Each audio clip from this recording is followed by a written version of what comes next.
प्रस्तावना गांव रातापुर अपने भूतिया किस्सों के लिए जाना जाता था, लेकिन सबसे ज्यादा डरावनी कहानी प्राचीन हवेली की थी।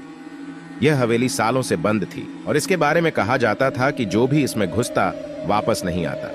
कहानी दीपक, एक साहसी युवक, ने अपने दोस्तों के साथ हवेली में जाने का फैसला किया। जैसे ही उन्होंने हवेली का दरवाजा खोला, एक ठंडी हवा का झोंका आया और दरवाजा अपने आप बंद हो गया। अंदर घुसते ही दीपक को महसूस हुआ कि कोई उन्हें देख रहा है। वह पीछे मुड़ा, लेकिन वहां कोई नहीं था। एक एक कर दीपक के सभी दोस्तों ने हवेली में कदम रखा। हवेली के अंदर चारों तरफ धूल और जाले थे। अचानक दीवारों पर छायाएं दिखने लगीं। दीपक ने अपनी टॉर्च जलाकर देखा, लेकिन वहां कुछ नहीं था।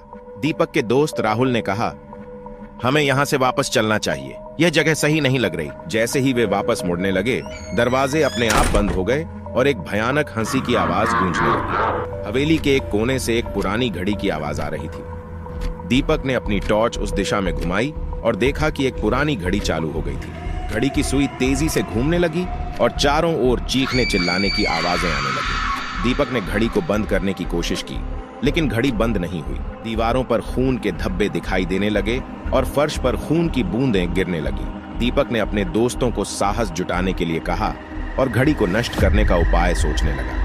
एक पुरानी अलमारी के पीछे दीपक को एक प्राचीन किताब मिली। किताब में घड़ी को नष्ट करने का तरीका लिखा था।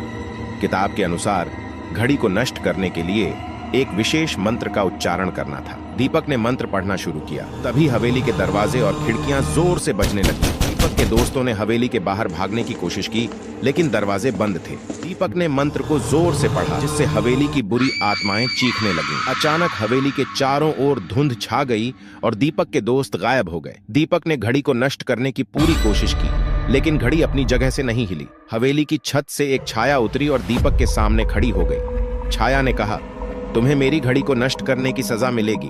दीपक ने हिम्मत जुटाई और कहा, मैं इस श्राप को खत्म करूंगा। दीपक ने अपनी टॉर्च फेंक दी और घड़ी को उठाकर फर्श पर पटक दिया। घड़ी फर्श पर गिरते ही एक जोरदार विस्फोट हुआ और हवेली हिलने लगी। दीपक ने देखा कि उसकी टॉर्च की रोशनी में घड़ी टूट चुकी थी। हवेली के दरवाजे और खिड़कियां खुल गईं और दीपक के दोस्त वापस आ गए। दीपक और उसके दोस्त हवेली से बाहर भागे और देखा कि हवेली धीरे धीरे गायब हो रही थी। बाहर आकर दीपक ने अपने दोस्तों को गले लगाया और सब ने चैन की सांस ली। गांव वालों ने दीपक की बहादुरी को सराहा और उसके साहस की कहानियां सुनाई।